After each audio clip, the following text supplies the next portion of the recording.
Aku difitnah mengambil kalung ibu mertua, dasar pencuri, ceraikan saja dia. Pergi kamu dasar miskin. Bentak ibu mertua. Suami marah dan langsung mengusirku. Keesokan harinya. Sebelum ceritanya dimulai, silakan tulis di kolom komentar dari daerah mana saja teman-teman yang menonton cerita ini. Dan jangan lupa like dan subscribe, agar channel Cerita Ar bisa terus berkembang dan mempersembahkan cerita yang terbaik. Pagi itu, sinar matahari menyelinap lembut melalui celah tirai kamar, menyapu dinding dengan cahaya keemasan yang hangat. Di kamar sederhana yang rapi, Ratna sudah terbangun lebih dulu. Tangannya lincah merapikan tempat tidur, lalu bergegas ke dapur untuk menyiapkan sarapan. Sudah menjadi kebiasaannya sejak menikah dengan Fahmi, ia selalu memastikan rumah dalam keadaan bersih dan tertata, seolah itulah caranya membalas kasih Tuhan karena telah memberinya sebuah keluarga. Ratna bukan berasal dari keluarga kaya. Ia tumbuh dari lingkungan sederhana, terbiasa hidup apa adanya, terbiasa menahan keinginan, dan terbiasa belajar bersyukur meski kecil yang ia punya. Hatinya lembut, tutur katanya halus, dan yang paling terkenal dari dirinya adalah kesabarannya. Banyak orang di kampung yang dulu selalu berkata, Ratna mungkin tidak punya banyak harta, tapi ia punya hati yang tak semua orang mampu miliki. Kini hidupnya berbeda. Setelah menikah dengan Fahmi, ia tinggal di rumah keluarga suaminya. Sebuah rumah besar, megah, dan berkelas. Dari luar rumah itu tampak seperti simbol kebanggaan dan kehormatan. Halaman luas, lantai mengkilap, lampu gantung kristal yang memancarkan kesan mewah. Namun bagi Ratna, rumah besar itu bukan sekadar tempat tinggal, tapi juga tempat ia belajar menahan banyak rasa. Fahmi, suaminya, adalah pria yang baik hati. Ia bekerja di perusahaan properti, cukup mapan, dan dikenal cerdas serta bertanggung jawab. Ia memang bukan tipe pria romantis, tapi perhatian dan rasa sayangnya nyata. Ketika bersama Ratna, Fahmi bisa menjadi sosok hangat yang membuat hati Ratna merasa aman. Namun, ada satu hal yang selalu mengganjal. Fahmi terlalu menghormati ibunya, sampai seringkali mengabaikan perasaannya sendiri. Dini, ibu mertua Ratna, adalah perempuan paruh baya yang tegas, kuat, dan punya harga diri tinggi. Ia membangun hidup dari nol bersama almarhum suaminya, hingga akhirnya menjadi keluarga terpandang. Karena perjalanan hidupnya yang keras itulah, ia tumbuh menjadi wanita yang gengsinya besar dan cenderung memandang orang dari ukuran harta dan status. Meski tidak pernah berkata langsung, Ratna sangat tahu bahwa Dini belum benar-benar menerimanya. Namun meski begitu, Ratna tetap berusaha. Ia selalu tersenyum, selalu sopan, selalu berusaha melakukan yang terbaik agar keberadaannya tidak dianggap beban. Ia belajar memahami kebiasaan ibu mertua, belajar menyesuaikan diri, dan belajar menjaga diri agar tidak salah langkah. Ia percaya, seiring waktu hatinya akan diterima juga, karena bukankah kesabaran akan membuahkan hasil? Dari dapur, aroma nasi hangat dan teh manis mulai memenuhi udara. Ratna mempersiapkan sarapan, menata meja makan dengan telaten. Sambil memasang piring dan gelas, ia tersenyum kecil. Senyum yang selalu ia paksa hadir di wajahnya meski kadang hatinya tidak selalu sekuat itu. Tak lama, langkah Fahmi terdengar menuruni tangga. Pria itu mengenakan kemeja rapi dengan jas yang sudah tergantung di tangan, bersiap pergi bekerja. Pagi, ucap Fahmi sambil tersenyum. Ratna menoleh dan balas tersenyum lembut. Pagi, Mas. Sarapannya sudah siap. Fahmi duduk, menghela napas lega setelah meneguk teh hangat. Kalau kamu nggak ada, entah siapa yang mau repot bangun pagi buat siapin begini, candanya ringan. Ratna hanya terkekeh kecil. Sudah kewajiban saya sebagai istri. Ucapan sederhana, tapi tulus. Beberapa menit kemudian, suara langkah lain terdengar. Dini muncul dengan penampilan yang selalu rapi dan anggun. Rambutnya disanggul. Wajahnya terlihat tegas namun berwibawa. Ratna segera berdiri, menyambutnya dengan ramah. Selamat pagi, Bu. Mau saya siapkan teh atau kopi? Ratna bertanya sopan. Dini duduk dengan posisi tegak, tidak banyak ekspresi. Teh saja, jawabnya singkat. Ratna menyiapkan teh dengan hati-hati.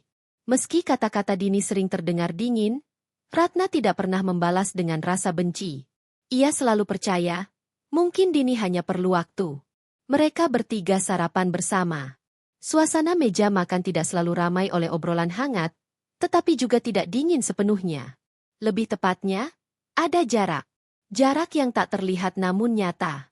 Sesekali Dini melemparkan pertanyaan ringan tentang urusan rumah, dan Ratna selalu menjawab dengan sopan dan hati-hati. Sementara Fahmi hanya sesekali menyela, memastikan suasana tetap terjaga. Setelah sarapan, Fahmi pamit bekerja. Ratna mengantar suaminya sampai depan pintu. Seperti biasa. Ia selalu melakukan itu. Entah kenapa, kebiasaan kecil itu membuatnya merasa ia tetap punya peran penting di hidup Fahmi. "Mas, hati-hati di jalan," kata Ratna pelan. Fahmi tersenyum hangat. "Kamu juga jaga diri di rumah. Jangan capek-capek." Ratna mengangguk. Saat pintu tertutup, Ratna menarik napas dalam. Hari kembali berjalan seperti biasanya. Rutinitas, pekerjaan rumah, dan kesunyian. Sepanjang hari, Ratna mengurus rumah. Menyapu, mengepel, memasak, merapikan ruang tamu, membersihkan halaman. Ia melakukan semuanya dengan hati. Ia tidak ingin sekadar menjadi tamu dalam rumah itu. Ia ingin dianggap bagian keluarga. Kadang-kadang ia menatap cermin dan bertanya pada dirinya sendiri. Apa aku cukup baik? Apa aku sudah layak disebut menantu? Apa aku sudah membuat mereka bangga? Meski tidak selalu yakin, Ratna tetap bertahan pada satu keyakinan. Jika ia terus berusaha, Tuhan akan melihat. Di sore hari, rumah terasa tenang. Cahaya senja menerobos jendela, memantul lembut pada dinding rumah. Ratna duduk sebentar di ruang keluarga, menyelimuti diri dengan rasa lelah yang pelan-pelan datang setelah seharian bekerja. Namun sebelum rasa letih itu menguasai, Ratna kembali berdiri. Masih ada makan malam yang harus disiapkan. Hidup Ratna mungkin tidak sempurna, tetapi ia selalu mencoba menjalaninya dengan penuh keikhlasan. Ia tidak tahu bahwa dalam diam, hidup sedang mempersiapkan badai besar untuknya. Ia tidak tahu bahwa kesabaran yang selama ini ia pertahankan akan diuji habis-habisan. Yang ia tahu, saat ini ia hanya ingin menjadi istri yang baik, menjadi menantu yang patut dihargai, menjadi perempuan yang tetap bertahan meski dunia tidak selalu berpihak padanya. Dan hari itu berakhir sama seperti hari-hari sebelumnya. Ratna tidur dengan hati yang lelah, namun masih penuh harapan bahwa kebahagiaan, suatu saat nanti, benar-benar akan menjadi miliknya. Hari-hari berjalan, namun semakin lama Ratna mulai merasakan sesuatu yang menghimpit dadanya pelan-pelan. Bukan karena pekerjaan rumah yang melelahkan, bukan pula karena kesibukan sehari-hari. Yang melelahkannya adalah rasa tidak pernah dianggap cukup. Sejak menikah dan tinggal di rumah itu, Ratna selalu berusaha bersikap baik. Ia selalu memastikan semua pekerjaan rumah selesai, selalu sopan, selalu menahan diri saat disindir. Namun meski senyum selalu ia pasang, hatinya mulai menyimpan luka kecil yang diam-diam tumbuh setiap hari. Suatu pagi, Ratna selesai mengepel lantai. Rumah terlihat bersih dan wangi. Ia tersenyum kecil melihat hasil kerjanya. Namun begitu Dini melewati ruang tamu, wanita itu hanya melirik sekilas tanpa ekspresi, lalu berkata dingin. "Besok kalau ngepel, pakai cairan pembersih yang biasa, jangan yang murah. Baunya tidak enak. Rumah ini bukan rumah kampung." Kalimat itu menampar hati Ratna. Padahal ia hanya ingin menghemat, tidak ingin membebani mertua. Ia menelan ludah dan mengangguk pelan. "Iya, Bu, maaf," jawabnya lirih. Dini melangkah pergi tanpa menoleh lagi. Ratna berdiri mematung sejenak. Lalu ia menarik napas panjang. Ia tersenyum. Senyum yang bukan lagi karena bahagia, tapi karena ia tidak punya pilihan lain selain tetap tersenyum. Siang itu, beberapa kerabat Dini datang berkunjung. Rumah kembali riuh dengan obrolan. Ratna, seperti biasa, sibuk di dapur menyiapkan suguhan. Meski panas kompor menampar wajahnya, ia tetap berusaha terlihat tenang. Sesekali ia mendengar suara tawa dari ruang tamu, sesekali pula ia mendengar namanya disebut. "Aduh, Dini, kamu tega juga ya terima menantu dari keluarga sederhana begitu," ucap salah satu kerabat sambil tertawa kecil. "Tapi ya bagaimana? Fahmi kekepilih dia," jawab Dini dengan nada seperti menahan gengsi. "Ya mau tidak mau diterima. Walau, ya kamu tahu sendirilah." Ucapan itu membuat hati Ratna berhenti berdetak untuk sesaat. Tangannya yang sedang mengaduk minuman ikut bergetar. Ia tidak ingin mendengar, tapi telinganya seolah dipaksa. Muka memang manis, tapi ya, tetap saja latar belakangnya, sambung kerabat lain. Ratna menutup mata sejenak. Dadanya sesak. Ia bukan tidak tahu bahwa Dini sering membicarakannya seperti itu, tapi mendengarnya langsung membuat luka itu nyata. Namun lagi-lagi Ratna menahan air matanya. Ia membawa minuman ke ruang tamu sambil tetap tersenyum sopan seolah tidak mendengar apa-apa. Ia menyajikan dengan hati-hati. Silakan diminum, Bu, ujarnya halus. Para tamu tersenyum sopan padanya. Tapi tatapan mereka jelas bukan tatapan yang benar-benar menerima. Ada rasa meremehkan di sana. Ratna kembali ke dapur. Dan di sanalah ia akhirnya menarik napas panjang, menahan tangis agar tidak jatuh. Ia tahu, ia hanya menantu yang dipandang rendah. Di malam hari, Ratna duduk sendirian di kamar, memperhatikan jemari tangannya yang tampak pucat. Ia mencoba meyakinkan diri bahwa ini semua hanya sementara. Ia mencoba percaya bahwa Tuhan melihat usahanya. Namun entah kenapa, beberapa pertanyaan terus mengganggu pikirannya. Apa aku memang tidak pantas tinggal di rumah ini?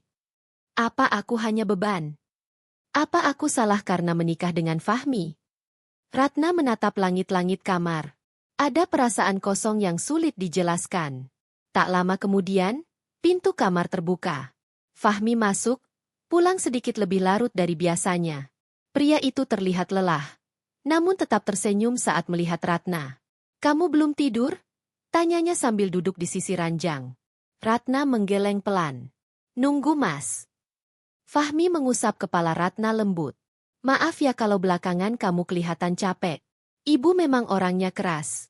Tapi percaya sama aku, lama-lama juga akan luluh. Ratna mengangguk. Meski dalam hati ia tidak seoptimis itu. Namun ia tidak ingin membebani suaminya. Jadi ia hanya tersenyum kecil. Aku nggak apa-apa, Mas. Aku kuat. Kalimat itu terdengar tegas, tapi hatinya tahu. Ia sedang membohongi dirinya sendiri. Beberapa hari setelahnya, situasi tak banyak berubah. Bahkan semakin terasa berat. Ada kalanya Dini menyindir tanpa alasan. Ada kalanya Ratna diperlakukan seolah ia hanya pembantu di rumah itu. Semua itu bukan lagi membuatnya marah, tapi perlahan membuatnya merasa kecil. Setiap malam, Ratna sering duduk diam di tepi ranjang, memeluk dirinya sendiri. Tidak ada yang tahu betapa keras ia berjuang menjaga harga dirinya. Tidak ada yang tahu seberapa sering ia menangis dalam diam hanya untuk memastikan esok hari ia masih bisa tersenyum. Namun meski hatinya terluka, Ratna tidak pernah berniat pergi. Ia mencintai Fahmi. Ia ingin rumah tangga ini bertahan. Ia ingin suatu hari nanti, Dini melihatnya bukan sebagai beban, tapi sebagai menantu yang pantas dihargai. Ia hanya tidak tahu bahwa hidup sudah menyiapkan ujian yang jauh lebih berat dari semua rasa rendah diri yang selama ini ia tahan.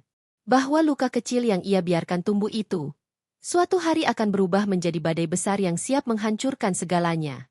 Untuk saat ini, Ratna hanya bisa bertahan. Bertahan, meski seringkali merasa tidak pantas berada di tempat yang seharusnya ia sebut rumah.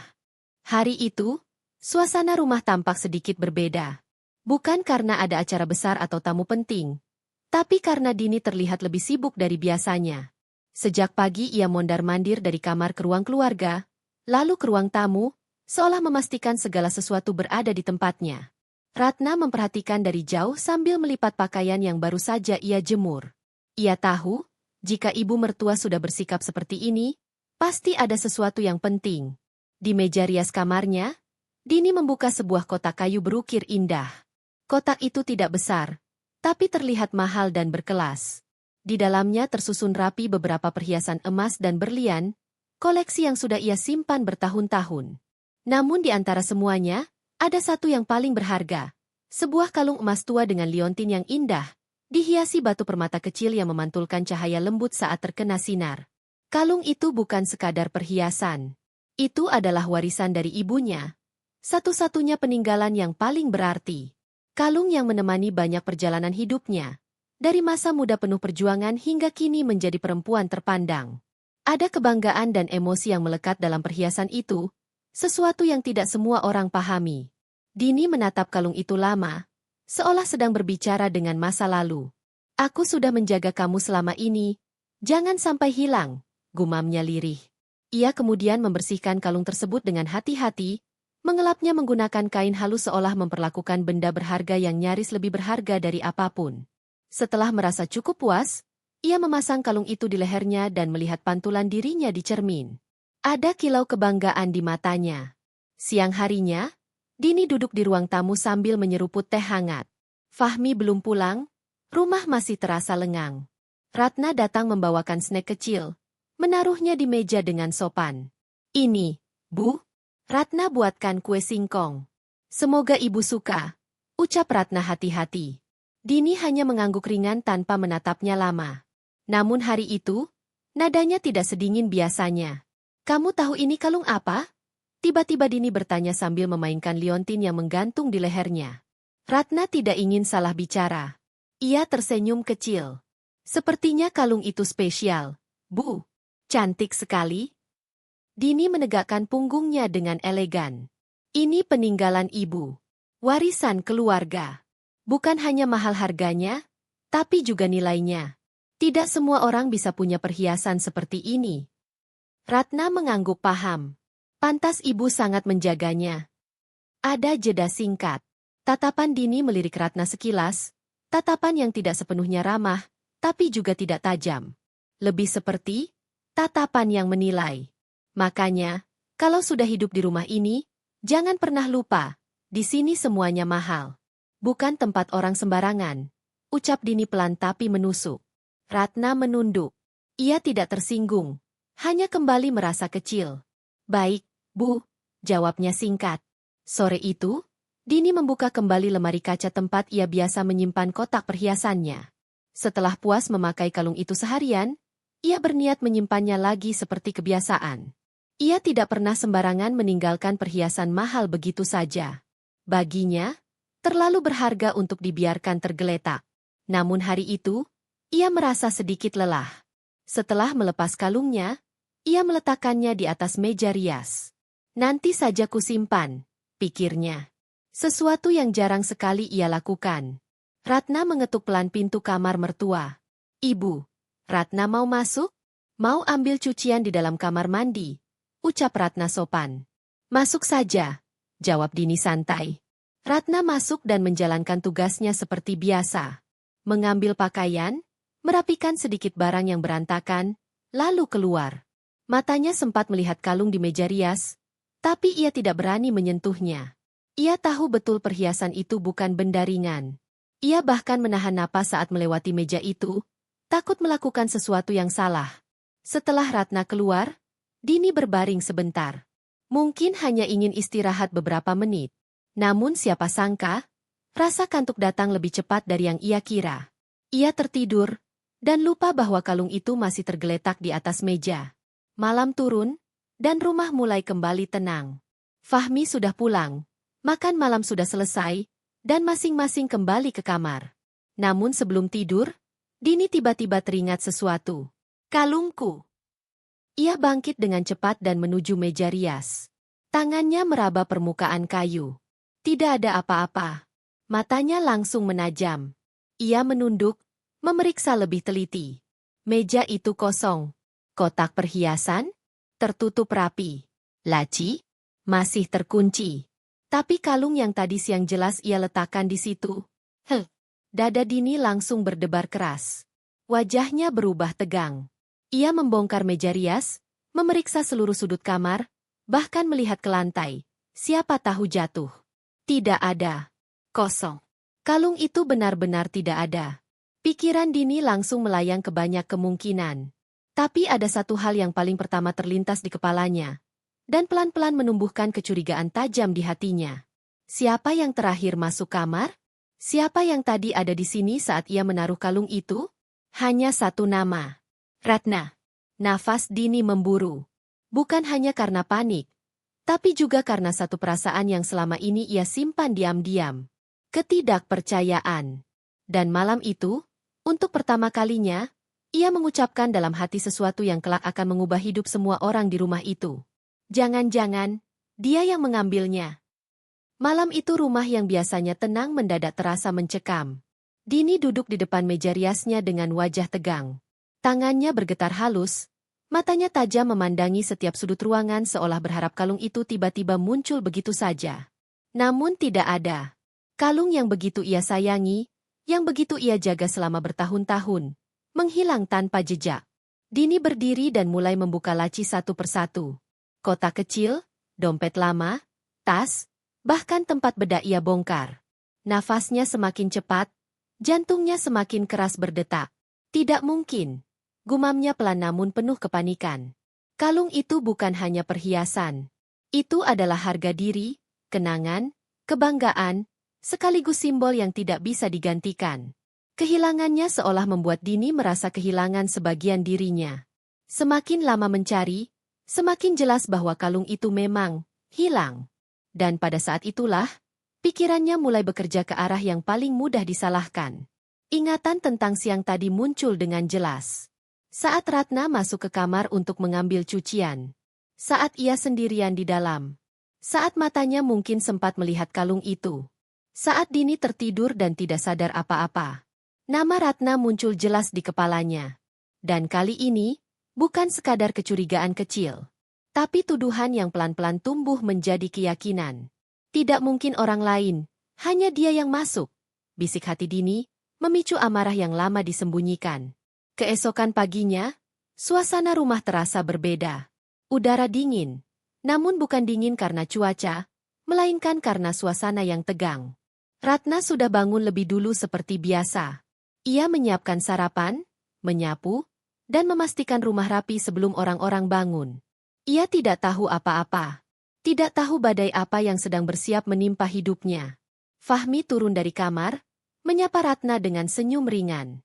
Namun, langkah mereka terhenti saat melihat Dini turun dari tangga dengan wajah pucat namun penuh emosi. Tatapannya tajam, bukan tatapan ibu rumah tangga yang biasa. Ratna menelan ludah, merasakan hawa aneh. Ibu? Fahmi memanggil hati-hati. Dini tidak langsung menjawab. Ia berdiri di tengah ruang tamu, memandang ke arah Ratna tajam, seolah sedang menilai. Ratna. Suaranya terdengar dingin, menusuk, dan penuh tekanan yang sulit dijelaskan.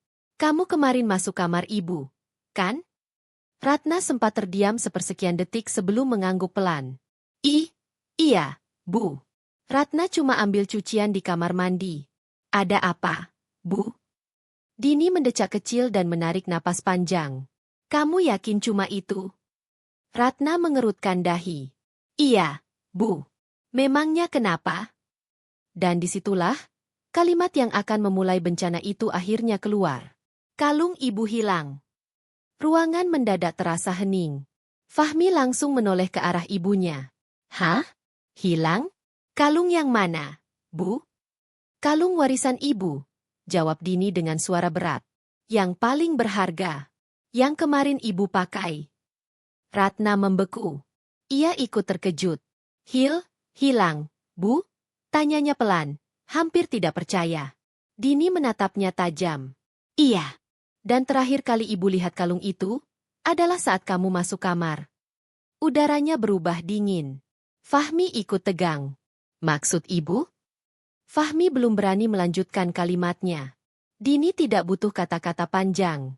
Pandangannya yang menancap kuat ke arah Ratna sudah lebih dari cukup untuk menunjukkan apa yang ia pikirkan. Ratna tercekat. Bu. Ibu jangan salah paham. Ratna benar-benar tidak. Dini langsung memotong. Lalu kemana kalung itu?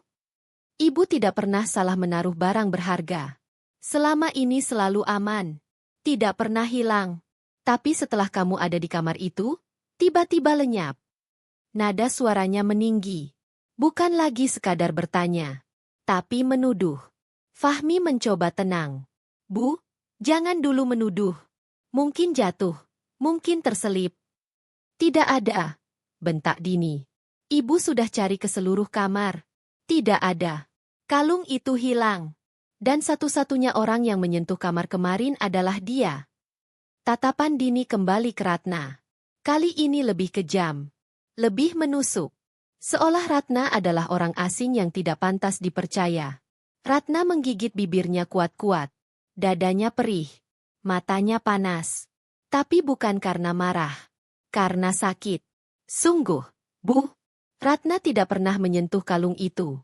Ratna bahkan takut mendekatinya. Ratna tidak mungkin melakukan hal seperti itu. Suaranya gemetar. Namun, kata-kata itu seperti tidak ada artinya bagi Dini. Karena dalam hatinya, keyakinan itu sudah terbentuk. Orang yang terbiasa hidup kekurangan akan tergoda dengan barang mahal. Desis Dini pelan tapi penuh hinaan. Dan kamu, bukan berasal dari keluarga berada. Sangat mungkin kamu kalap melihat harta mahal di depan mata. Kalimat itu menusuk jauh ke dada Ratna. Lebih menyakitkan daripada teriakan. Fahmi menatap Ratna. Ada ragu di matanya. Ada kebingungan. Antara percaya pada istrinya, atau ibunya. Ratna, kamu yakin tidak melihat sama sekali? Tidak memindahkan? Tidak menyentuh? Pertanyaan Fahmi terdengar hati-hati. Namun bagi Ratna, itu tetap saja terasa menyakitkan. Karena itu berarti, Fahmi pun mulai ragu. Ratna menatap suaminya dengan mata berkaca-kaca. Mas, Ratna tidak melakukannya. Ratna tidak pernah mengambil apapun yang bukan milik Ratna. Namun suasana sudah berubah. Kepercayaan mulai retak. Dan bayang-bayang tuduhan itu semakin menebal. Di sudut rumah yang besar dan megah itu, Ratna berdiri sendirian. Dikelilingi prasangka, diliputi rasa takut, dan perlahan-lahan tersadar. Hidupnya tidak akan lagi sama setelah hari ini. Hari itu rumah besar keluarga Fahmi terasa berbeda. Udara seolah lebih berat. Setiap langkah terdengar jelas seperti gema yang memantul di dinding. Ratna duduk di ruang tamu dengan tangan yang tak bisa berhenti gemetar. Sejak kabar kalung Dini hilang, suasana rumah memang tak pernah benar-benar tenang. Namun hari ini, ia bisa merasakan sesuatu yang jauh lebih buruk akan terjadi. Dini berjalan keluar dari kamar dengan wajah tegang, namun matanya menyimpan sesuatu yang sulit dipahami. Ia membawa sebuah kotak kosong, bekas tempat kalung kesayangannya dulu tersimpan. Kotak itu diletakkannya di meja dengan bunyi keras, membuat Ratna sedikit terlonjak. Sudah aku cari kemana-mana, kalung itu benar-benar hilang, ucap Dini datar, tapi jelas-jelas penuh tekanan. Ratna menelan ludah. Kalau perlu kita cari lagi. Bu, mungkin jatuh di kamar, atau terselip di lemari. Ratna mencoba terdengar tenang meski hatinya berdebar hebat. Dini menoleh perlahan. Pandangannya tajam, menusuk, seperti bilah pisau yang menggores harga diri seseorang. Kalung itu bukan barang murahan, Ratna. Itu perhiasan mahal. Dan bukan barang yang bisa tiba-tiba hilang, begitu saja. Kata-kata itu membuat jantung Ratna semakin tak karuan. Namun ia masih mencoba berpikir positif. Maksud ibu? Tanyanya hati-hati. Dini diam beberapa detik, seolah sedang menimbang, seolah sedang menyusun kalimat yang akan mematahkan hidup seseorang. Lalu, tanpa peringatan, sejak kamu datang ke rumah ini, tidak pernah ada barang yang hilang. Tidak pernah ada masalah seperti ini. Dan sekarang, barang paling berharga di rumah ini, tiba-tiba lenyap.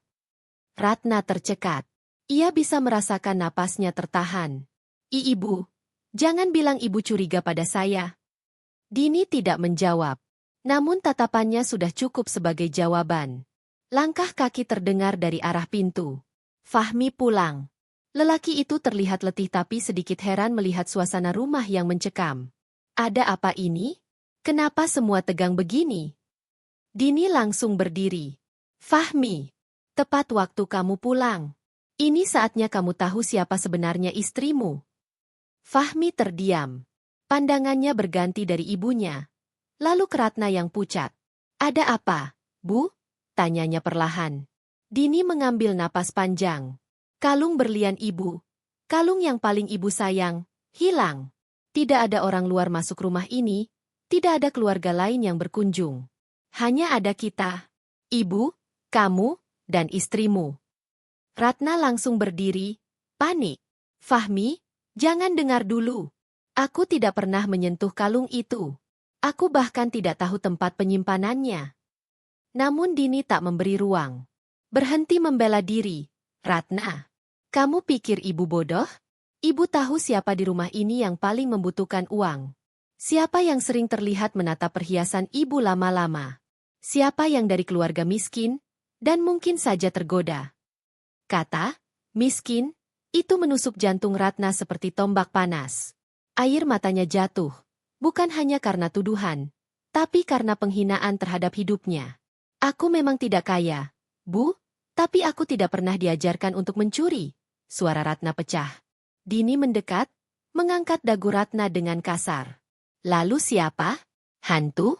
Atau mau bilang kalung itu hilang sendiri? Fahmi yang sejak tadi diam, kini terlihat bimbang. Matanya mulai berubah.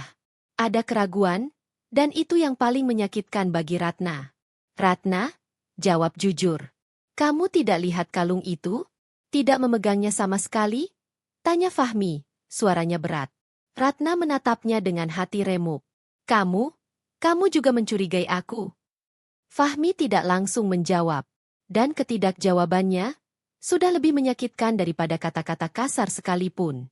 Dini mengibaskan tangan, melangkah mundur, menahan emosi yang semakin memuncak. Sudah cukup. Tidak usah pura-pura lagi.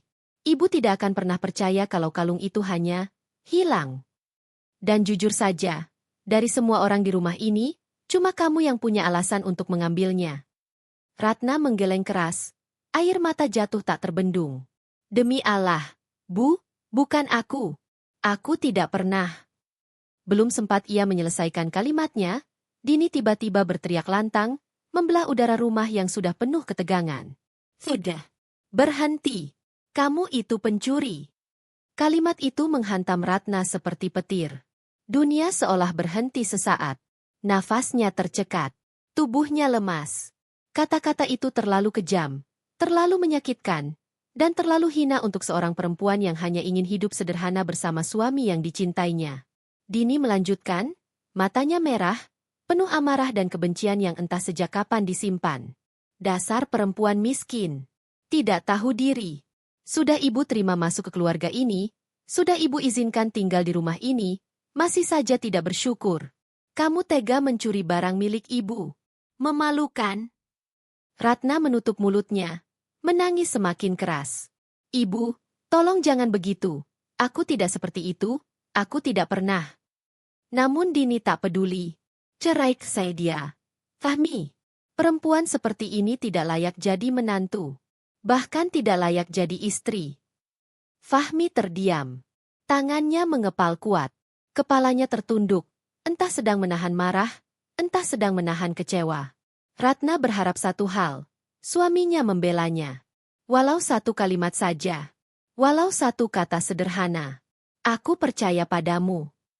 Namun kalimat itu tidak pernah keluar. Yang ada justru suara langkah berat Fahmi mendekatinya. Wajahnya dingin. Matanya tidak lagi selembut dulu. Ratna, kalau kamu memang tidak mengambilnya, buktikan. Karena sekarang, semua hal mengarah padamu. Ratna merasa napasnya berhenti. Bagaimana aku bisa membuktikan sesuatu yang tidak pernah aku lakukan? Fahmi menutup mata sejenak, lalu menghela napas panjang. Aku sudah lelah. Ratna, aku tidak mau rumah ini hancur hanya karena satu masalah. Tapi kalau memang kamu, lebih baik kamu pergi dulu dari rumah ini. Ratna memandangnya dengan tatapan kosong. Pergi? Kamu mengusirku? Fahmi tidak menjawab lagi. Ia hanya menatap ke arah lain. Dan pada saat itu, Ratna tahu. Bukan hanya mertua yang tidak percaya padanya. Bukan hanya rumah ini yang menolaknya. Tapi suami yang sangat ia cintai, sudah tidak berdiri di sisinya lagi. Ratna menangis sejadi-jadinya. Fitnah itu akhirnya benar-benar terucap. Dan tuduhan itu kini menggantung di atas kepalanya, siap menghancurkan seluruh hidupnya. Namun yang mereka tidak tahu, fitnah ini tidak akan berhenti di sini. Suasana rumah malam itu seolah berubah menjadi neraka bagi Ratna. Udara dingin menempel di kulit, namun tubuhnya terasa panas oleh rasa sakit, malu, dan ketidakadilan yang menyesakkan dada. Di ruang tamu, suasana semakin panas. Fahmi berdiri diam, namun wajahnya tegang, seperti seseorang yang sedang ditarik kuat dari dua arah, antara ibunya dan istrinya. Sementara itu, Dini tak berhenti bicara. Amarahnya terus memuncak. Kata-katanya berubah menjadi pisau yang menyayat harga diri Ratna tanpa belas kasihan sedikitpun. Aku sudah bilang dari dulu, Mi, perempuan seperti dia tidak pantas kamu nikahi. Dari awal saja ibu sudah tidak suka. Tapi kamu keras kepala. Bilang dia baik, dia jujur, Dia tulus. Lihat sekarang hasilnya apa? Diambilnya barang berharga ibu. Ratna menahan tangisnya. Tapi air mata itu terus saja jatuh, mengalir tanpa henti. Ia ingin berteriak, ingin membela diri habis-habisan, tapi apapun yang ia katakan terasa percuma. Karena di mata Dini, ia sudah divonis bersalah sebelum sempat bicara. Ibu, tolong, jangan begitu. Suaranya bergetar. Aku tidak pernah menyentuh kalung itu. Demi Allah, demi rumah tangga ini, aku tidak akan pernah melakukan hal sejahat itu. Dini mendengus keras. Sudah. Jangan bawa-bawa nama Tuhan untuk membela kebohonganmu. Orang seperti kamu itu kalau sudah butuh uang, bisa lakukan apa saja. Di depan pura-pura polos, di belakang, ternyata maling. Kata, maling, itu seperti pukulan keras di wajah Ratna. Ia terisak semakin kuat. Tangannya menggenggam ujung bajunya erat-erat, mencoba bertahan agar tidak ambruk saat itu juga. Ia memandang Fahmi, berharap ada sedikit saja kehangatan, sedikit kepercayaan. Namun yang ia lihat hanyalah kebingungan. Fahmi tampak gelisah. Rahangnya mengeras. Ia melirik Ratna, lalu kembali pada ibunya. Bu, tolong tenang dulu. Ini semua belum pasti. Jangan langsung menuduh. Namun Dini langsung memotong. Belum pasti? Lalu siapa lagi pelakunya? Tidak ada orang lain di rumah ini. Kamu seluruh hari di luar bekerja.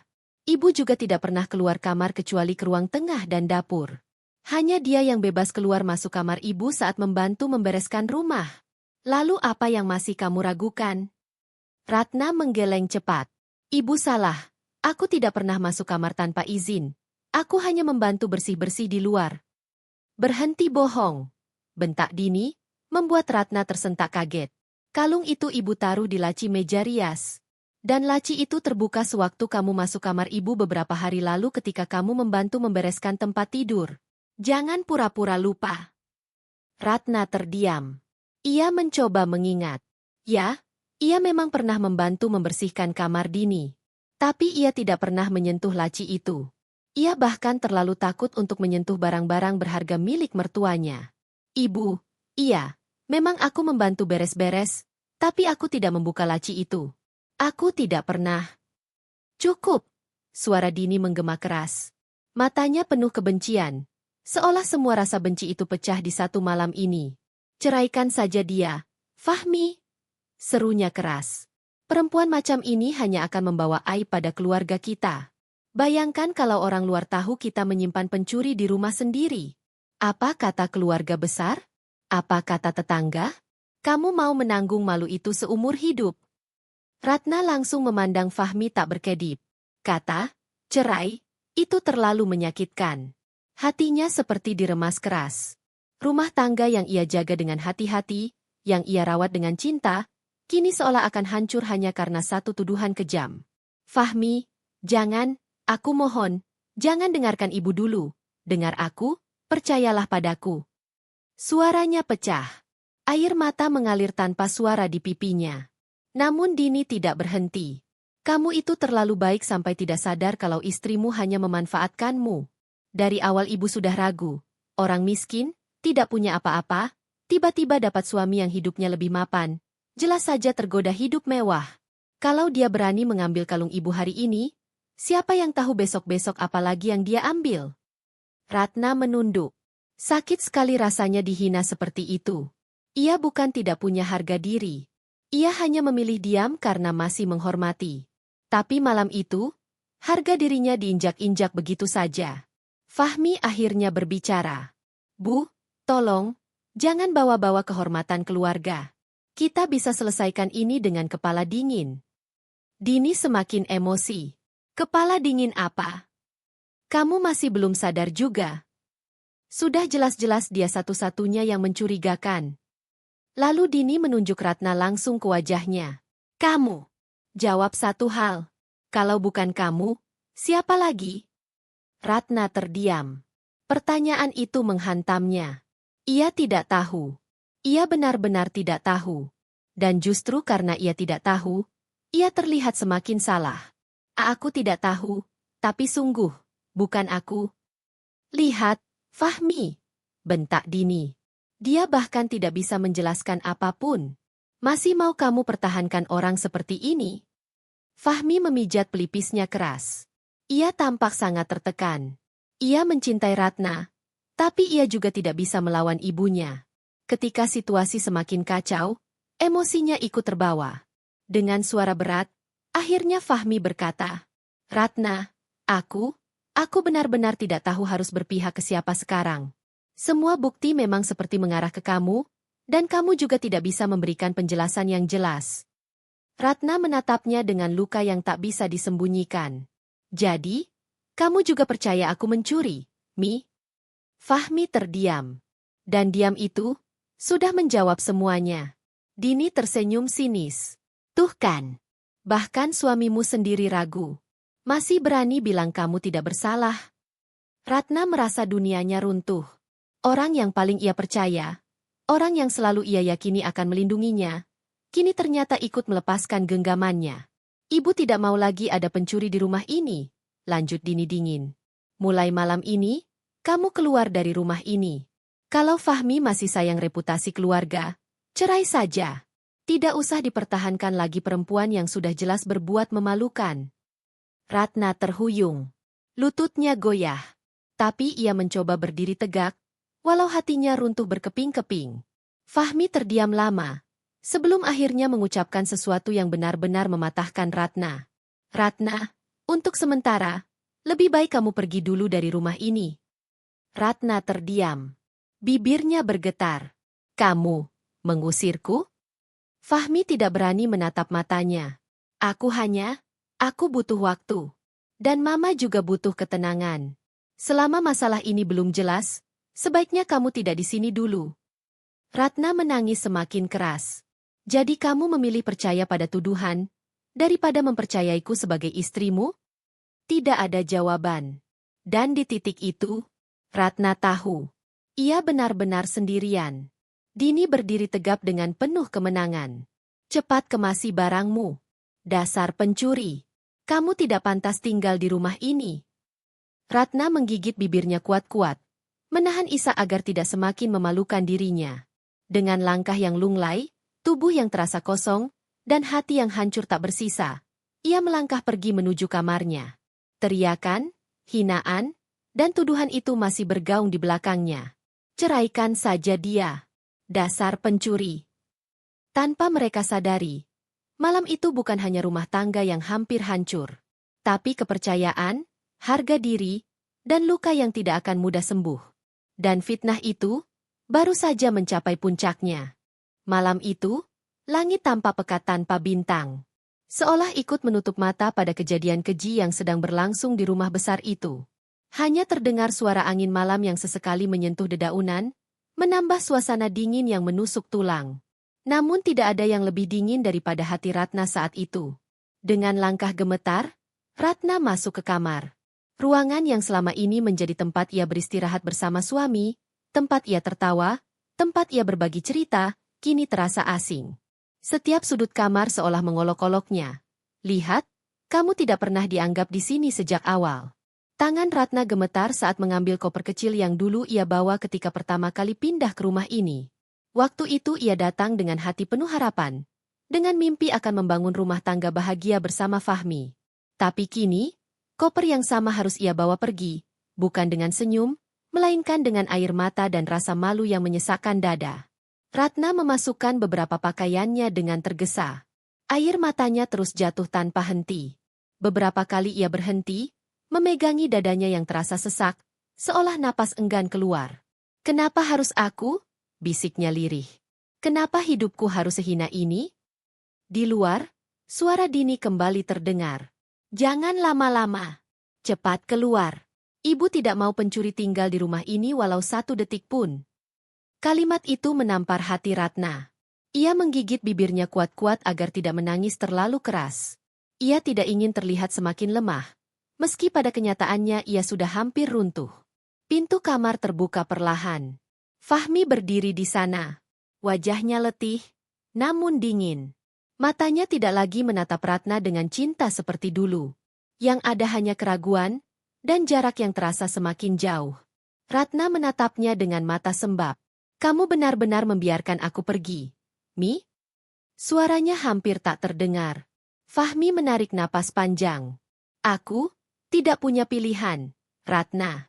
Mama terlalu marah. Dan kamu tahu, aku tidak bisa melawan Mama. Ratna tertawa kecil. Tawa yang penuh luka. Tidak bisa melawan Mama. Atau memang kamu sebenarnya juga ragu padaku? Fahmi terdiam lama. Dan diam itu sudah cukup menjawab. Ratna menunduk. Baiklah, kalau memang ini pilihanmu. Ia menutup koper. Tangannya sempat berhenti, mengusap permukaan tas itu. Seakan sedang mengusap kenangan yang harus ia tinggalkan. Saat keluar dari kamar, tatapan Fahmi tak mengikuti Ratna. Ia hanya membiarkan Ratna berjalan sendiri membawa beban yang bukan miliknya.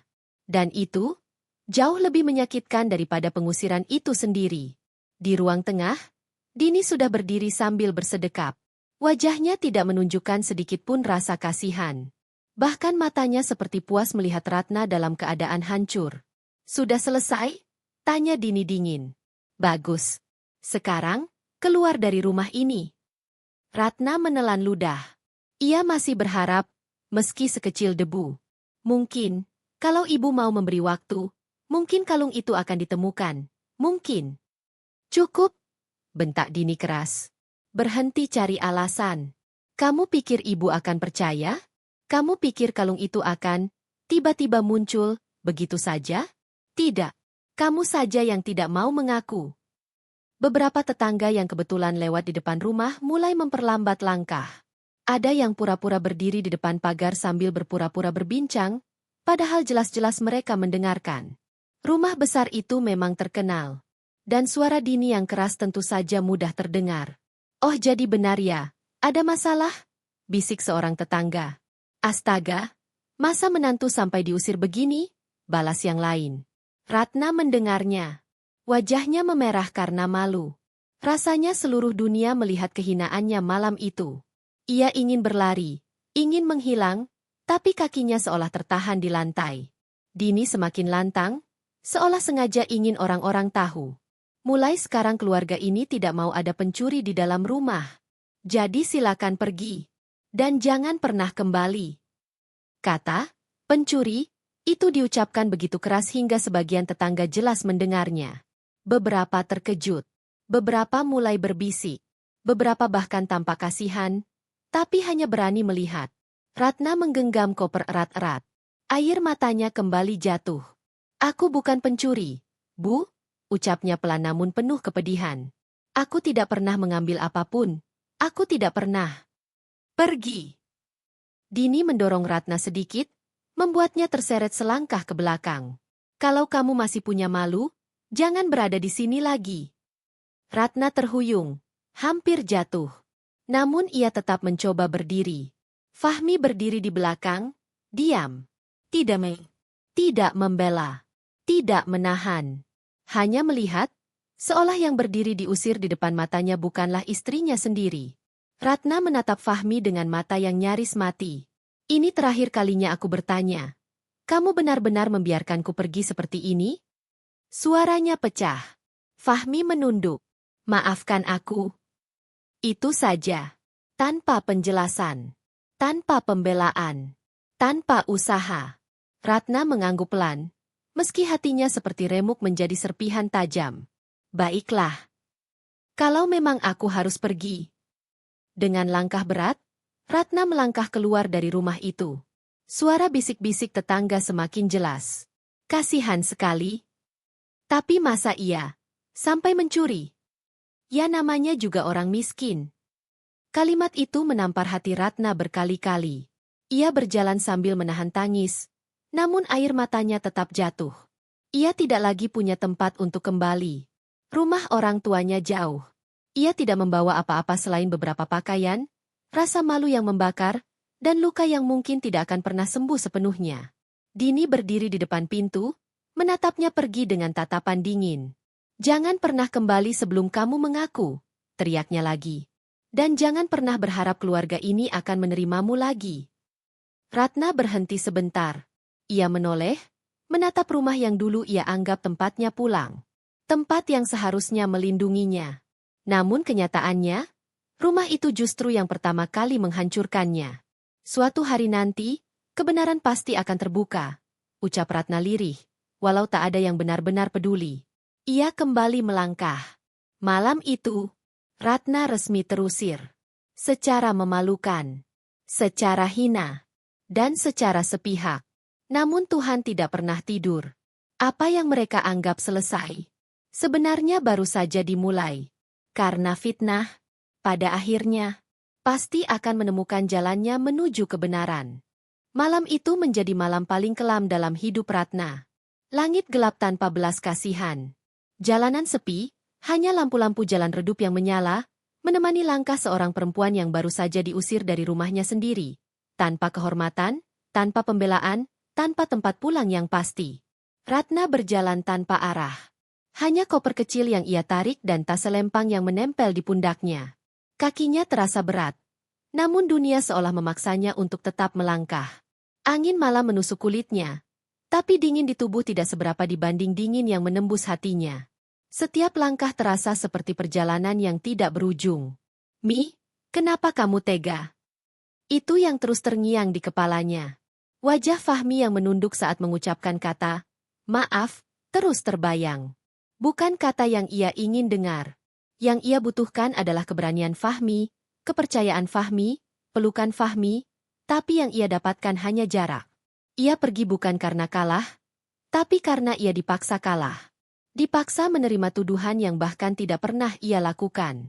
Air matanya kembali jatuh. Ratna berhenti di depan halte kecil. Ia duduk di kursi besi dingin yang sudah mulai berkarat. Sekelilingnya sepi. Hanya terdengar suara kendaraan yang sesekali melintas. Ia memeluk koper kecil itu erat-erat.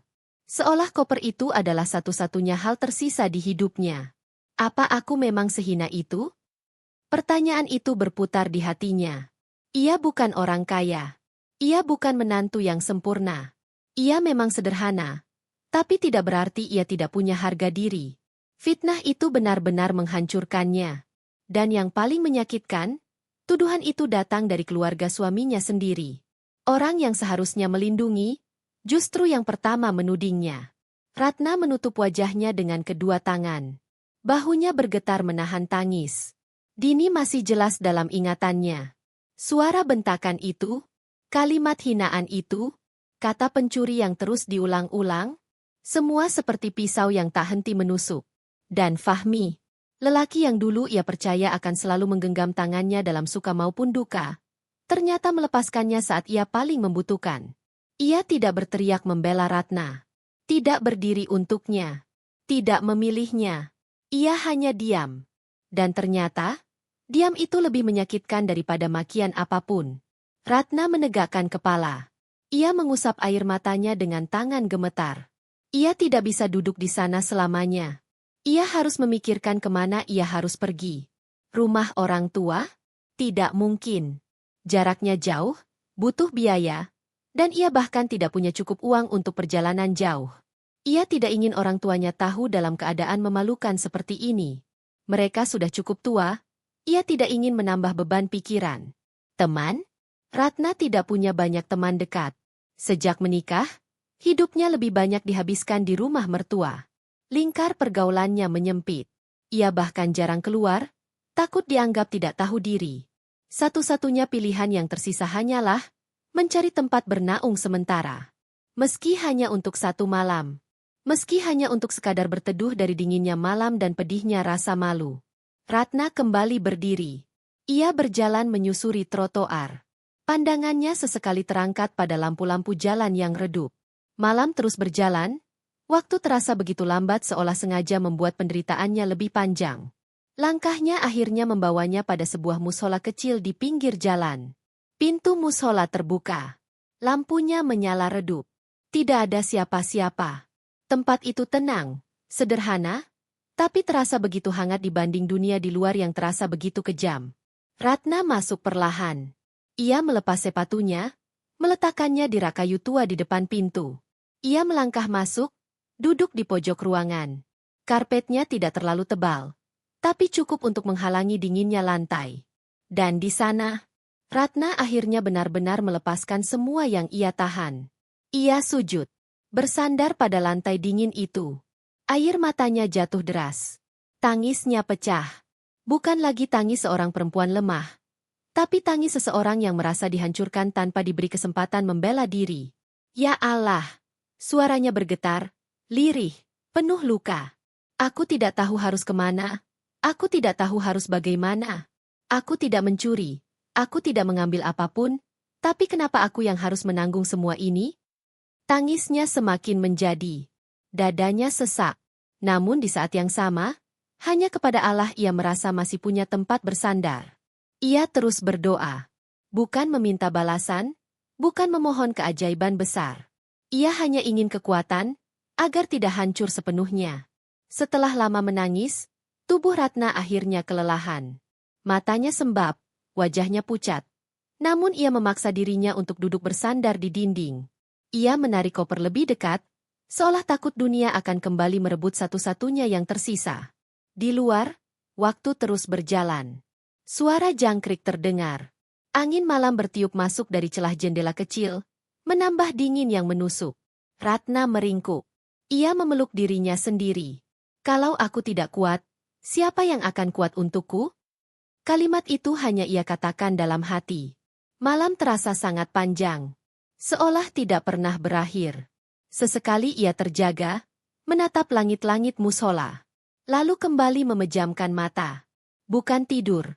Hanya menyerah karena tubuhnya terlalu lelah untuk menangis lebih lama. Tapi di balik semua luka itu, di balik kehancuran yang seolah mematikan harapan, ada satu hal kecil yang masih menyala dalam hatinya. Keyakinan bahwa kebenaran tidak akan selamanya tertutup.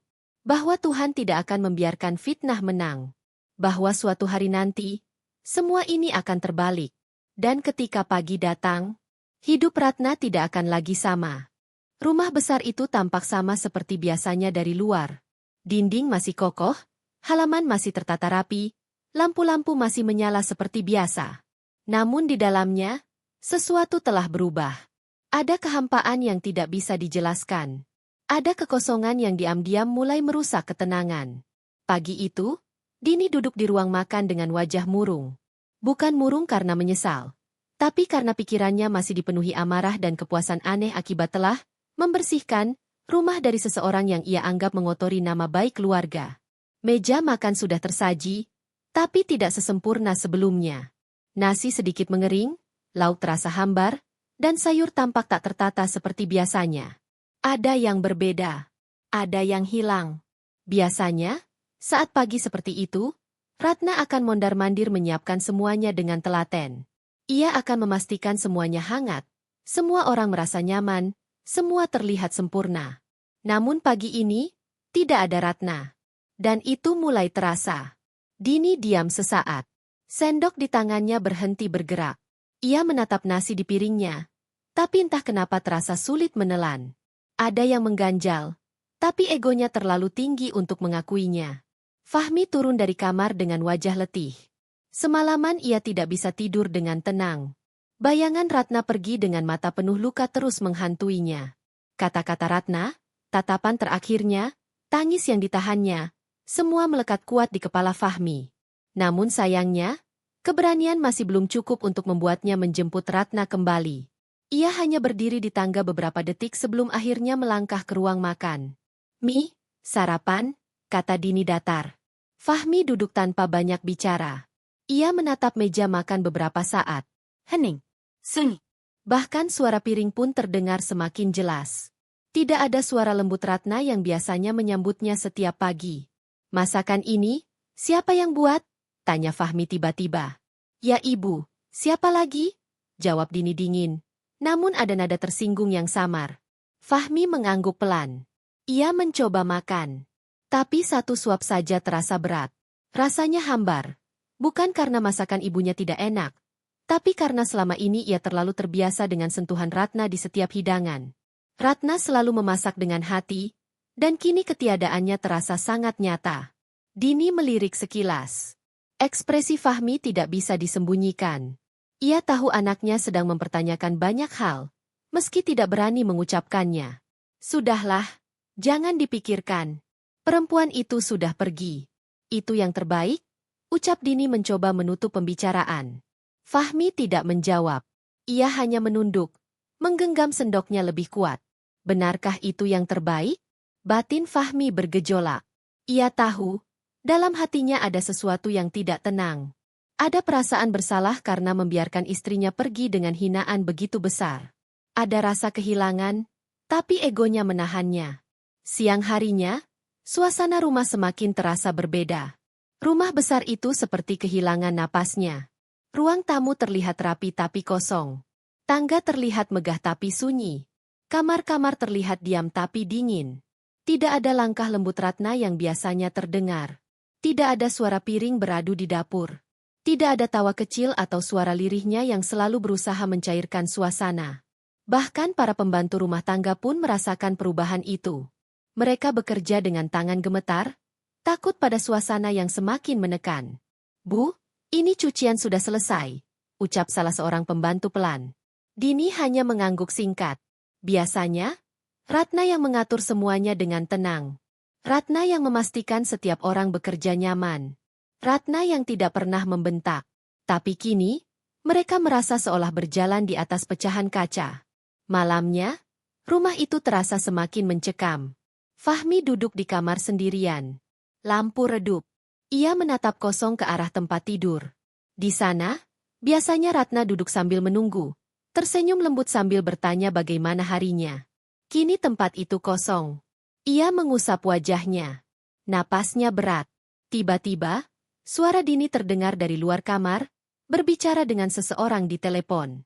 Suaranya terdengar panik. "Apa? Masih belum ketemu? Sudah dicek lagi? Di semua sudut kamar?" "Tidak ada. Benar-benar tidak ada. Kalung itu hilang." Fahmi berdiri refleks. Dadanya berdegup kencang. Kalung itu masih belum ditemukan? Jika Ratna benar-benar mencuri, seharusnya kalung itu sudah dijual atau disembunyikan. Tapi sampai sekarang tidak ada tanda apapun. Tidak ada bukti, tidak ada petunjuk. Hanya tuduhan. Pelan-pelan, keraguan itu mulai tumbuh di hati Fahmi. Apa mungkin Ratna benar-benar tidak bersalah? Pikiran itu menyusup tanpa izin. Dan semakin lama ia mencoba mengabaikannya, semakin kuat rasa takut itu menyergap. Bagaimana jika yang ia usir itu bukan pencuri, melainkan seseorang yang tidak bersalah? Bagaimana jika ia telah mengkhianati perempuan yang selama ini setia mendampinginya? Fahmi memejamkan mata. Ada rasa sesak yang sulit dijelaskan. Sementara itu, entah kenapa beberapa hari setelah Ratna pergi, suasana rumah tidak membaik. Justru semakin buruk. Dini semakin mudah marah. Hal kecil pun terasa mengganggu baginya. Pikirannya tidak tenang. Tidurnya tidak nyenyak. Setiap malam ia memikirkan kalung itu. Bahkan tanpa ia sadari, bayangan wajah Ratna sesekali muncul di kepalanya. Wajah Ratna yang menangis. Tatapannya yang penuh luka. Dan meski Dini menolak mengakuinya, ada sedikit rasa tidak nyaman yang mulai muncul. Rumah yang dulu ia banggakan terasa tidak lagi damai. Ada sesuatu yang hilang. Bukan hanya kalung. Bukan hanya menantu. Tapi keberkahan. Keutuhan. Dan perlahan, retakan itu mulai terlihat jelas. Rumah itu masih berdiri, tapi mulai goyah dari dalam. Semua orang di dalamnya mulai merasakan dampaknya. Tanpa Ratna, rumah itu tidak lagi terasa rumah. Pagi itu datang tanpa suara. Biasanya rumah itu selalu ramai dengan suara ibu mertua yang cerewet, langkah Fahmi yang tergesa, serta suara peralatan dapur yang beradu satu sama lain. Namun hari itu berbeda. Rumah itu seolah-olah tertutup kabut dingin yang membuat udara di dalamnya berat, sesak, dan penuh rasa tidak enak. Sejak subuh, Dini hanya duduk termenung di ruang tamu sambil memeluk kedua lututnya. Matanya tampak sayu, wajahnya pucat, seolah semalaman ia tak tidur barang sedetik pun. Entah apa yang dipikirkannya, tapi kegelisahan itu jelas terpampang di wajahnya. Sesekali ia melirik kamar ibunya, lalu ke pintu rumah, seakan menunggu sesuatu, atau mungkin takut sesuatu terjadi. Di dalam kamar, ibu mertua terbaring dengan wajah kusut. Meskipun semalam ia meninggikan suara, memaki, menuduh, dan membentak tanpa ada sisa belas kasih, pagi ini tubuhnya justru lemas. Lidahnya keluh, pikirannya dipenuhi bayangan Ratna pergi. Sendirian, tanpa suami, tanpa tempat yang pasti, tanpa apapun. Namun gengsinya terlalu besar untuk mengakui bahwa hatinya sedikit bergetar oleh rasa bersalah yang mulai tumbuh. Tapi tetap saja, mulutnya masih berusaha bersikap tegar.